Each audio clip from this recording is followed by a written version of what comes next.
From inside the press box at Yankee Stadium, it is the Banner Baseball Show. Paul Mancano and Danielle Allentuck in a cold, overcast Bronx, New York. Danielle, how are you doing today? I'm good. I'm a little tired. A little exhausted. Didn't get much sleep. Did you get the champagne and beer smell out of your hair and clothing? It did take 2 showers. 2 showers, okay. It did take a lot.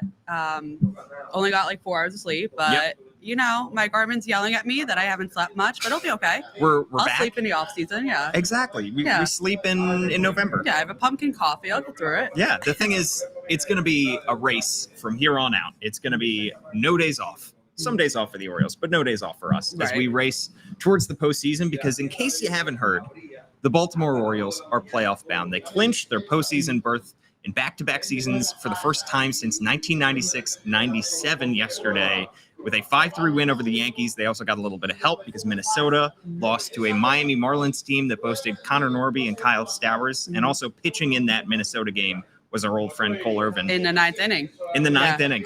Just everything coming full circle. And then we got to go right into the clubhouse, Danielle, and experience the celebration, the exuberance of this Orioles team popping champagne. What was your favorite memory from walking around a beer-filled, alcohol-filled, cigar smoke-filled clubhouse yesterday? I think Holiday was like the funniest. I think like the fact that they just like had the baby bird thing just ready for him waiting. I think that was pretty funny. Yep. I think that the Kowser with his camera, that was pretty funny. That was adorable. Yeah. And then there was just like so many small things. There was Zach Eflin, who was like providing the beer for the younger teammates. Like he kept this, so they had like the big buckets in the clubhouse. And then after a while, the buckets were empty, but they had like more coolers back in like the shower area and the kitchen area. And he kept going back and like filling up his shirt and then bringing the beer back out to his teammates. Yeah. And then at one point you see him going around the floor and like collecting the beer. I was like, he is such like the dad of the team right there. Like that's a guy who's like, I'm starting tomorrow. I can't partake in this. I've done this before. Like, let me help the younger guys have their fun. Yeah. And you got to see the younger guys really enjoy themselves. Kowser was probably the funniest because he usually is the funniest in all these situations. Right. Buying that $50 camera from DoorDash, I think it was. And then not knowing how to use it halfway through. Yeah, exactly. He thought he broke it. He was saying it was waterproof. This is a day after he went to see The Great Gatsby the on third Broadway. Understudy, don't forget. The third understudy, yeah. So I hope she gets a shout out somewhere.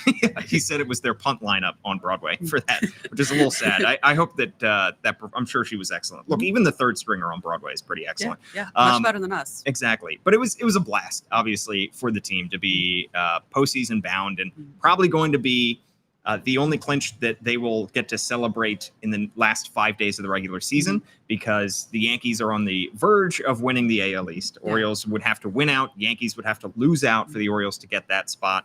They can clinch the top wild card spot. And you wrote on BaltimoreBanner.com, where you can subscribe $1 for 6 months, about what needs to happen over these final 5 games. Danielle, how can the Orioles clinch that final top wild card spot and earn home field advantage for the wild card series? So we still have more magic numbers. My nightmares are not over on that yet. The magic number for that is 2. So the Orioles either need to win 2 more games. They need Detroit to lose 2 games. There can be some combination. Kansas City could be a play at this, depending on what happens with the next couple games between Detroit and Kansas City. Kansas City and Detroit are currently tied, but Kansas City has the tiebreaker.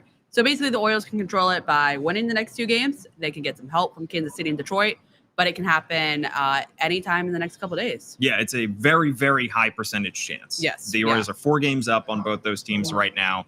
And if you are confused, and you have been confused over the last couple of weeks about the magic number, you're not alone, because literally Danielle and Jacob Calvin-Meyer have been crunching the numbers incessantly and finding stuff that Major League Baseball itself has missed. Yeah, that was wild. Yeah. I still am confused how MLB just like forgot that the AL West was in play here. Yeah. And that like that division title could impact the Orioles. Like that just threw us all for a loop that I was not expecting. Yeah. Because I was going by, every day I did my math and I would check it for MLB.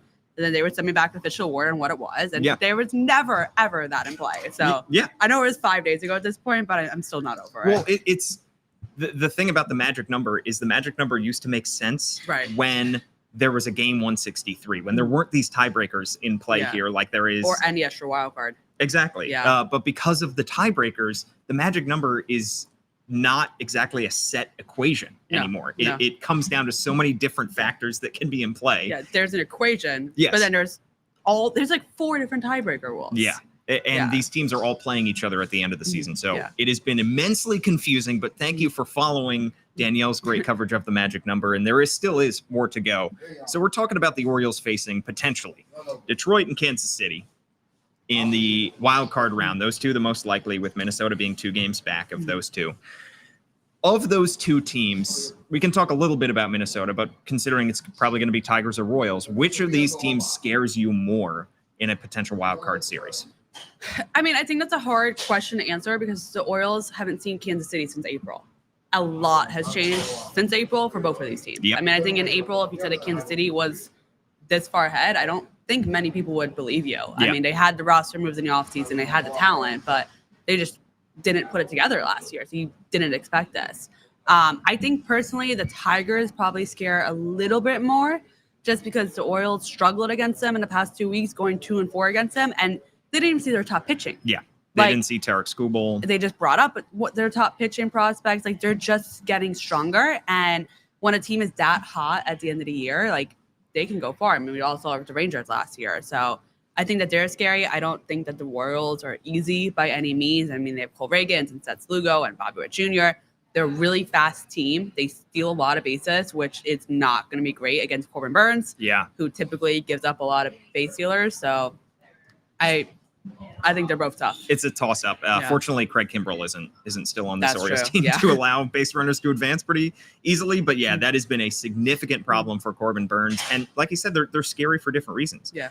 But both of these teams are in, I think, a similar spot that the Orioles were last year, where the Orioles were the fun, exciting team that was young, that hadn't made the playoffs in a long time. And that's what we have in both the Tigers and the Royals. I think the Tigers have the longest postseason drought right now. Royals haven't made the playoffs in several years, and they both have a lot of exciting young players. And like you said, I go back a few months, I wouldn't have thought that the Tigers would be in this position, but they are hot right now. And it's scary because that's all you need to do is get hot at the right time. The rotation for Kansas City definitely scares me. Yeah, especially because you only need 2 starters. For the wild card, so you could only have Cole Reagan and Seth Lugo. Exactly. I don't think they're quite the 2014 Tigers rotation that the Orioles faced in the ALDS, but I mean, you're talking about Cole Reagans, who's one of the best pitchers in the game and one of the best lefties in the game, where the Orioles would have to have a lineup where they are righty heavy. They're going up against Cole Reagan.